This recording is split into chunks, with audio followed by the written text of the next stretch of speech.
ఏఐటీయూసీలో చేరిన civil department కార్మికులు కండువాలు కప్పి యూనియన్లోకి ఆహ్వానించిన నాయకులు.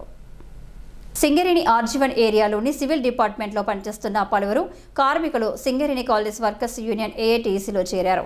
బుధవారం గోదావరిఖని భాస్కరరావు భవన్లో జరిగిన చేరికలో దీనికి ముఖ్య అతిథిగా మడ్డి ఎల్లయ్య, ఆరెల్లి పోషం హాజరై సింగరేణి కాలేజ్ వర్కర్స్ యూనియన్లోకి ఏఐటీయూసీ కండువాలు కప్పి యూనియన్లోకి ఆహ్వానించారు.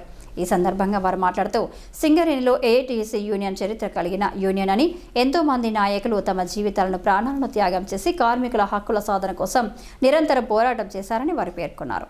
సింగరేణిలో నేడు కార్మిక వర్గం అనుభవిస్తున్న అనేక హక్కులు ఏఐటీయూసీ పోరాటం వల్లనేనని వారు అన్నారు. సింగరేణి కాలేజ్ వర్కర్స్ యూనియన్ ఈ రెండు అనుసంధానం.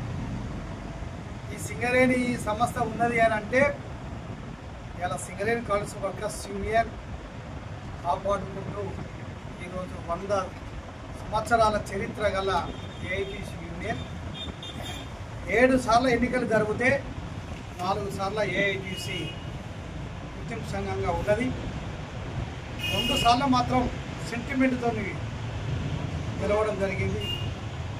ఒకసారి ఏమో కలబోలి మాటలకు ఒకసారి ఐఐటీసీ గెలిచింది, 2 సార్లు ఫీజు గెలిచింది తప్ప అది సింగరేణి కాలేజ్ వర్కర్స్ యూనియన్కు ఎదురు లేదు.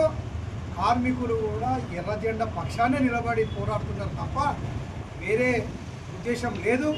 కొంతమంది అనుకుంటున్నారు కావచ్చు ఏఐటీసీ ఇవాళ ఏం చేస్తుంది, వాళ్ళ ప్రభుత్వం లేదు, ఎమ్మెల్యే లేదు, ఎంపీలు లేరు అని చెప్పి అనుకుంటారు. కానీ పోరాటంతో కార్మికులు కలిసి వస్తారు తప్ప ప్రభుత్వం అనుకూలంగానో లేకపోతే ప్రభుత్వ సంఘంలో చేరే అవకాశాలు సింగరేణి కార్మికులు లేరు. వాళ్ళకు ఒక పేరుంది సింగరేణి కార్మికులకు, చీకటి సూర్యులు అని. చీకటిలోనే వెలుతురిచ్చే కార్మికులు. ప్రభుత్వాలు కానీ ప్రభుత్వంతో ఎన్నుకోబడ్డ యూనియన్లు కానీ ఎవరు ఆశించారు. పోరాటంతోనే పుట్టింది.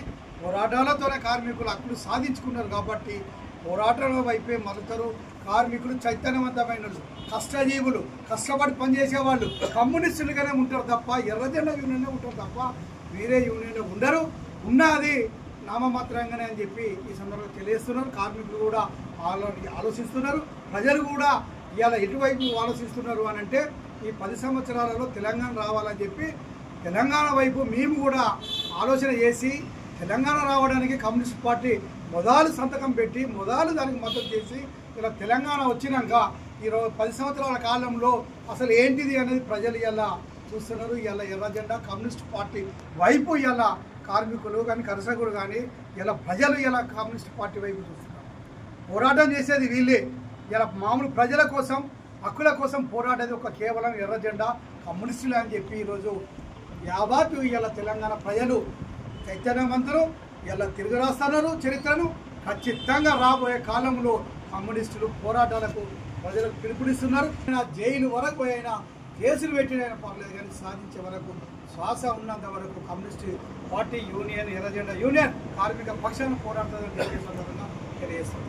సమస్యలు కార్మికులకు సివిల్ డిపార్ట్మెంట్ ఉన్నటువంటి సమస్యలు తెలిసినటువంటి సమస్యలు హెడ్ సెక్రటరీ దృష్టికి తీసుకొచ్చినట్టయితే వాళ్ళు బ్రాంచ్ దృష్టికి తీసుకొస్తారు. బ్రాంచ్ నుండి మరి మన డిప్యూటీ జనరల్ సెక్రటరీ వారికి కూడా తీసుకువెళ్ళడం జరుగుతుంది.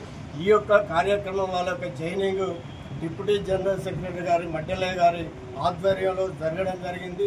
వీళ్ళందరూ కూడా మీ అందరూ సివిల్ డిపార్ట్మెంట్ కార్మికులు సహకరించిన వాళ్ళందరికీ పేరున ఏఐటీయూసీ బ్రాంచ్ కమిటీ తరఫున ధన్యవాదాలు తెలుపుతూ మన యొక్క ఈ సంఘాన్ని ఇంకా బలోపేతంకు ముందుకు తీసుకెళ్లాలని కోరుతున్నాను.